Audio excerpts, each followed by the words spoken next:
Education and Digitization in Africa, Victories and Challenges.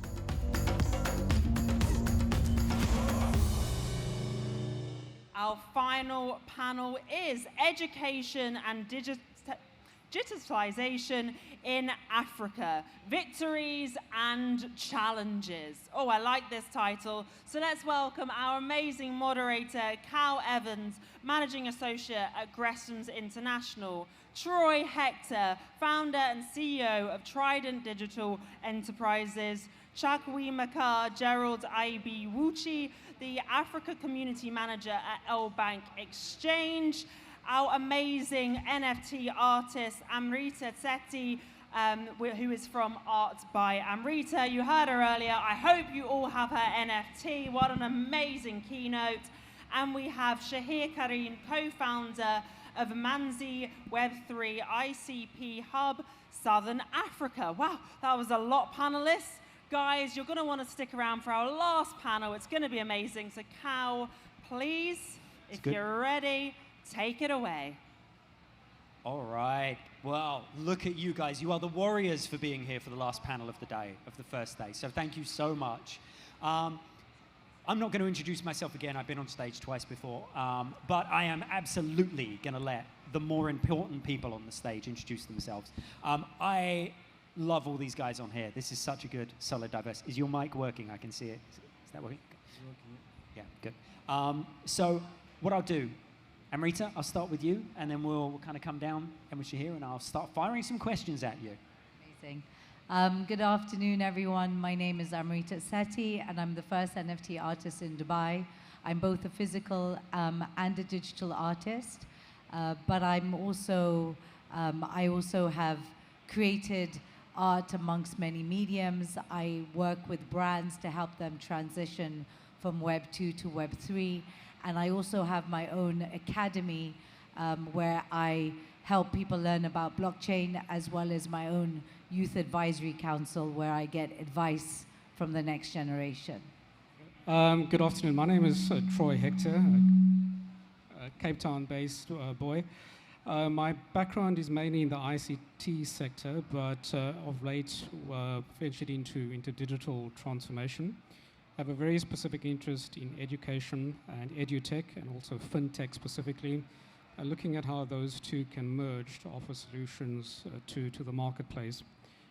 As Trident Digital Enterprises, we are acutely aware of the challenges both in the payments domain as well as also in the education domain, and may not be the panacea, but certainly through our partnership model and the technologies we are bringing to the marketplace, blockchain, artificial intelligence, and tokenization, we're looking at ways in terms of how we could make a difference in society as a whole. So I'll pause there for a moment, but that's just a brief background on myself. Thank you.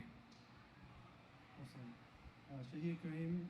I am the co-founder of Mzansi Web3, the ICP.Hub Southern Africa. We run the ecosystem for a blockchain protocol called the Internet Computer, created by the Definity Foundation.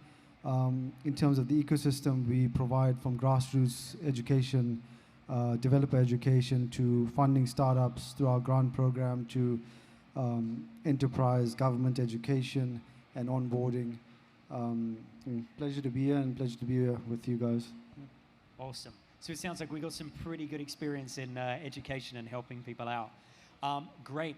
Well, look, I think the obvious question to kick things off with is education is done in very different ways in very different industries, but what are some of the ways that you personally and professionally have begun to help educating people with kind of the digitization and how things are evolving in that way? So maybe you could talk a little bit about that, because I think to really understand something, you have to reflect on personal experiences. So Shaheer, let's start with you, sir, and we'll work our way up.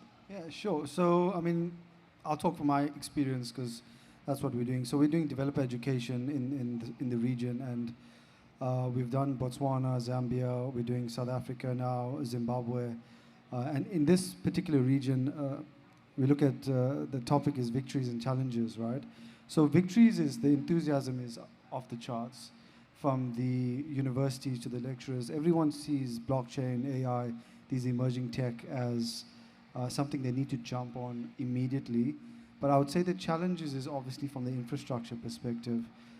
In some cases, for example, in South Africa, in a place like UCT or certain areas, you'd find like world-class level stuff. But then, for example, in Botswana or Zambia or Zimbabwe, certain parts may have the talent, but they don't have the infrastructure. So like our partners in Malawi are using Starlink to kind of link up people to do the develop education and then also develop protocols on blockchain.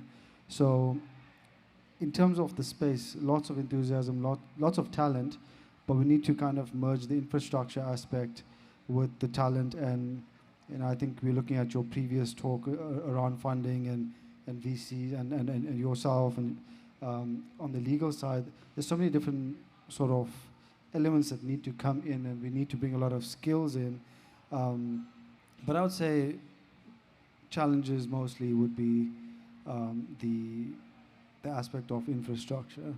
Sure, absolutely. Troy, I'm going to keep you just in the lane because you might have preempted my next question, but that's okay. Sorry about that's that. okay. That's what a stage is for. Troy, speak a little bit about your experience in the region, what you're doing, how you're helping carve out, because then we're going to dive into what the challenges are and let people draw independently from your own experiences. Yeah, absolutely. I would concur with the infrastructure challenge, but just my experience to simplify it, at the moment it's a world of haves and have-nots. And I think this was exacerbated particularly during the COVID period. So I knew one part of society that was quite happy to go home. They could log onto the internet, they could utilize Microsoft Teams. Another part of our society was the children did nothing, they couldn't go to school, they were actually almost neglected at home while the parents were trying to eke out a living in one form or the other. That I believe, I hope, will not be the sort of modus operandi going forward. And I think we need to take lessons, policymakers, entrepreneurs, investors, to see how we could actually change that situation around. So if and when we are confronted with an epidemic like we had recently in 2020-21, that we are not caught flat-footed again. I come from a very engineering technology background. I believe technology can be an equalizer. I believe it could flatten the world, to quote Tom Friedman. And it's just the way how policymakers, our investors, and also our entrepreneurs leverage those technologies ultimately, going forward. Just a simple equation: the South African Department of Education spends about 25,000 rand per annum on every single student currently in the system at this stage. You take that investment per child and you put it into a digital investment, a tablet, content, connectivity, fiber, you could probably get a better return investment for that money that's currently being spent at this point in time. Now, I know that is a little bit provocative because it's not part of the current mode of thinking at the moment, but the point is the money is there, the technology is there. We just need to try and bring it together to perhaps reshape the way education is being delivered in the South African context. No, I love that. Thanks, Troy. And Amrita? So one of the great things about Web3 technologies, from NFTs, AI, AR, metaverse, and everything, is these are fantastic, and blockchain, they're fantastic technologies that are changing the world. But what are the things that people don't like? They don't like change. And so one of the things that we've seen recently, especially over the last couple of years, is that there's no point creating a Web3 world just for Web3 people.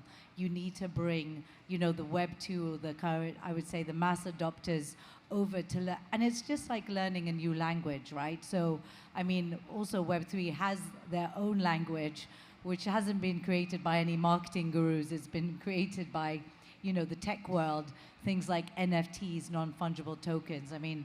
Who thought of that word, right? Obviously it says what it is on the tin, but it's not really, I would say, accessible to everybody. And so what I like to do is I use 2 or 3 things to educate people.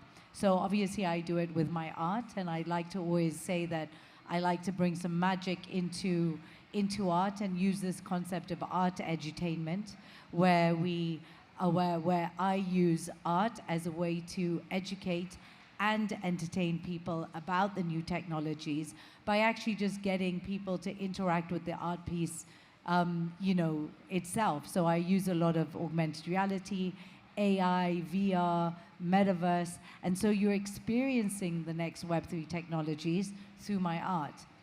The second way is I get asked a lot to teach people, and obviously there's only one of me. So I've created my own academy where I would like to take, I mean, it's as simple as, your mother could do the course who knows nothing about it, and then actually by the end of it has got a very good understanding on what blockchain, how to hold a wallet. And I think that's a really important thing, and especially if you look at, let's just talk about women or, even, the underrepresented communities. If all they did was just learn the fundamentals of blockchain and the new technologies, you can just leapfrog a lot of the inefficiencies. And so I'm all about empowering, that. And then on the third bit is working with the youth. But actually, I don't work with the youth, I learn from the youth. So I've got my own youth advisory council where between the ages of 6 and 16-year-olds, they tell me what they're doing, because really, I'm actually building for the next generation. This generation is just a holding path where I'm trying to drag Web2 adopters into the region or the knowledge of Web3. I love it, and nothing will quite make you feel your age as talking to somebody younger about technology. I know that from my nephews and nieces. I like to think I'm tech savvy, and then I'm learning things. So. But I would just say to that, actually, I don't. My problem is I talk to people my age now, and I feel completely disconnected. Yeah. So I find that talking to a 6-year-old is more stimulating a conversation. Which is interesting, because I would argue I have the mentality or the mental capacity of a 6-year-old, so I too connect very well with them, which is great. Guys, look, education is fantastic, but let's talk about what the kind of thirst and the appetite is for it in the Africa region. We know there's a great level of innovation here, there's a great level of engagement here, but in an educational side, what's your experience in terms of the thirst and the kind of desire for that education that you get from this region? Amrita, I'm going to start with you and work our way down again to give you some time, but yeah, go for it. I mean, I'm actually, for those of you who don't know, I'm actually born in Kenya. I'm a third generation Indian Kenyan. And so for me, just knowing what I do know about, I go to Kenya still very often, I live in Dubai, but I know that the opportunities for me are very exciting for those who wish to take them on. In fact, my motivation is to really say to people, well, obviously Kenya, South Africa, and African-wide, is don't miss this opportunity. I'm somebody I'm an African woman, who went into finance first, now into tech, into art. And typically all of those areas I would have been always underrepresented. But it's because I've been able to learn the new technologies, understand and educate myself, then I'm now able to be ahead of the curve. And I think that's kind of what I feel the massive opportunity is. And I think somebody said it on one of the earlier panels, is, why should it always be the East, or the I would hate to say the developed world, why should they be learning from the emerging markets? When actually, you look at M-Pesa from Kenya and how that has become, the gold standard and where people are learning from it. I genuinely believe that some of the most newest ideas can come out of, this region if people just first educate themselves on the basic, because you know what they say, you need to know the rules to break them like an artist. I like it. Troy? Yeah, I would certainly agree with that. My experience has been in engaging with educators, with children, parents, and also just school governing bodies as well, that there is certainly a thirst and a hunger for good quality education. The inhibitors, however, are sometimes that you can't get access to that. Sometimes the textbook in the classroom may be out of date or predated, and therefore you're not conveying the latest information or the learnings across to the classroom that you have in front of you at this stage. And it's a sad reality, because on the one side you have got this power suite of technologies, blockchain, learner management system, artificial intelligence, immersive learning, but connecting that with actually what's happening on the ground, that effectively is the biggest challenge we have at this point in time. If I was to take the example in Singapore, which about 2 decades ago was also classified as a third world country, but fundamentally what made a difference in that particular market was the leadership of its political leaders at that time. To say we're going to invest in education, we're going to invest in technology, and we're going to transform a society. And today they are one of the top 2 or 3 when it comes to higher education. You always find Singapore University. I'm illustrating that empirically because that is what we need in countries like South Africa. We can't be teaching rote learning that I learned many years ago, and I won't tell you how long ago I was in primary school, but it seems that those are still being utilized today. And once again, there are some institutions in South Africa that are certainly world-class. They've got access to the best teachers, they've got access to the best technology, the best content, the best learning material, but there's a very large proportion of our society, both teachers and children, students, that don't have the luxury of access to that. So there has to be a considerable investment into turning that around. There has to be considerable investment from entrepreneurs, philanthropists, entrepreneurs to effectively change that particular situation. But I believe that education has to be a top priority from a developmental point of view if we were going to want to compete globally, whether it's with the East, whether it's the developed European markets or even the Americas. We have to consider education as being a top priority going forward. Very cool. Sam? So I answered the question already. Yeah. But yeah, I mean, the enthusiasm from our side, like on the blockchain side, has been amazing. I don't think anyone's told us, no, we don't need this. From South Africa to Namibia to Malawi to every call we've had is a absolute yes. And I guess it's one of the factors because of how we kind of approach it. But I'm not going to jump that because maybe that's your next question. But from the perspective of enthusiasm, I think the hunger is absolutely, because everyone, even though there is these economical issues, everyone's got a smartphone, everyone knows what's happening. I think crypto's like much bigger than blockchain itself. So everyone's in this space. I think just building sustainable and useful things, there's a challenge because there's a lot of steps and a lot of infrastructure you need to cross to get to that finish line. Absolutely. You preempted not my next question, but the one after. So we'll go for it. Let's talk about some of the strategies that you use to impart and to actually educate people, because educating people in digitization is a very unique thing to do. It's a lot of new age technology. I'm going to pick on Amrita because I know her, but trying to explain to somebody what your art actually does is sometimes a battle. I think you try and do that. Even last night, hey, no, it does this. No, it does this. And trying to do that. So maybe we can talk a little bit about some of the strategies you use to actually impart and educate people. Troy, I'm going to pick on you. I'm going to start in the middle for a change. And all right, thank you. I think it's a very, very important point. So I think two strategies that we typically look at. The one is actually giving people the real experience of what it is to play around with digital technology. And one needs to be very, very careful. You do not want to intimidate or confuse or even frighten people when you talk about things like blockchain and Web3, artificial intelligence. It's really the application and services on top of that platform that becomes fundamentally important. But once you can demonstrate that to a classroom, to a teacher, to a particular student, there in most cases seems to be a receptiveness to adoption and taking it further from there. So the practical real-time in terms of what you're communicating and demonstrating the practical context is still fundamentally important when it comes to engaging with the classroom as a whole. But secondly, you also need to ensure that they understand the vision in terms of why they need to do that.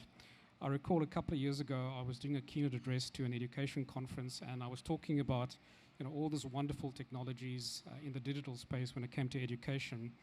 And a teacher stood up where this gentleman is sitting, and she said, look, and she showed me a bunch of papers and said, this is the way I teach. How do you expect me to adapt to the world that you're currently talking about right now? And I very facetiously said to her, why don't you ask one of the children in your classroom? And that comment didn't go down very, very well. So when you're talking about the education space, there has to be an alignment between what the educator, the teacher, because obviously he or she drives the operation, the mood, the culture in the classroom itself, but also the student needs to be on board as well. I have also picked up in some private schools that I have addressed that there is a level of sophistication which stunned me to the point where at one point in time we were doing a presentation on edutech and digital education, and there's one chap, he was probably no older than 9, 10 years old, and he stood up, and I could understand what he was talking about because I come from an engineering background. He was saying, so what happens if I configure my tablet to have a secure VPN and tunnel in via your firewall to get access to the content? This was a kid, 11 years old, in a classroom. And even the headmaster was surprised by what he was doing. So there is a level of appreciation of technology, certainly at the student level, but you need to align that with the educator in the classroom as well. Yeah, very interesting. Thanks, Troy.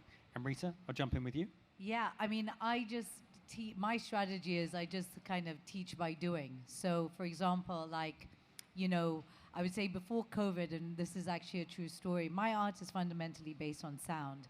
And so I linked the sound to the art, but I did it via QR code. And before COVID, I had to actually put up online how to scan a QR code. I used to do videos on my WhatsApp, on my Instagram, how to scan a QR code. And then obviously after COVID, everybody knew how to do QR codes. And then I've been working with augmented reality. And for me, it's mind-boggling. I did my first augmented reality almost a couple of years ago, and I still find people who have never done it before. So I've got to explain to people, still I got how-to videos on, scan the QR code, open into Instagram, point the image at the phone. And I genuinely believe that in a couple of years, we're going to be looking at this conversation and laughing at how the fact that I had to explain it to people, right? And so I think that this is the way, is just kind of getting people to use the tech, but in an interesting, artistic way. And that's the only way they're going to be able to kind of really cement it. I genuinely believe in the future, it's not just going to be art. So every single thing, like even the label on this water bottle, you're just going to be able to hold your phone up, and then the whole storytelling of the brand will happen on your phone. And this will become so normalized that because we're accessing effectively a new digital or storytelling or brand storytelling canvas that I don't think people have really kind of leveraged. And I'd be very interested to see what happens with the Apple Pro. But the best way to teach is just get people by doing. And I think the generations to come will almost look at every artwork or every bit of surface, and they'll hold their phone up, and if nothing happens, they're going to genuinely be confused. So I think it's just better to take people into the next generation or strategy by educating, just by showing them what to do. Sure. And last but not least. Yeah, no, I think I just want to touch on that. I think when we think of the challenges that we face here, definitely augmented reality and the VR sets can scale education to a point where, I'll just look at South Africa in medicine, right? We have a shortage of doctors, and and you can't train a certain amount of doctors because you need, say you have 40 a year, but you need 40 pieces of equipment and surgical equipment, etc. With augmented reality, you can scale that to 1,000 people. It's all virtual, and it's pretty real. So just to touch on that point, yeah, I definitely think, but again, it's that infrastructure, it's that investment. But to answer your question, our approach is, and again, before I get to that, for those who don't understand the blockchain space, every blockchain is incentivized to make its blockchain as useful and as used as possible. So our approach is based on that, right? The blockchain protocol wants people to use their chain, right? So they would incentivize people. So our education is free. So wherever we go, whichever country, whichever university, we have 20 hubs globally. Across all those hubs, all education is free. We have pre-made courses. We even fund people. We funded a company called Web3 Sanctuary in South Africa to build a Python-based course. There's a lot of community engagement and community cohesion that can help in our approach. So, for example, our India hub has a really high level of development. So students in South Africa who are struggling, we do have devs here, but say we get to a scale where we need more developers, we can always source from the strong developer countries. And this is all within the network of the hubs of the blockchain. Free education, we try to give prize money, and each hub has its own kind of model. But we are trying, so we've partnered up with like CV Labs, we've got a Dubai accelerator, we've got quite a few different elements that try and lower the risk for people coming into the ecosystem, from being a developer to be starting a company or a startup, and going all the way to a business and getting funding, etc.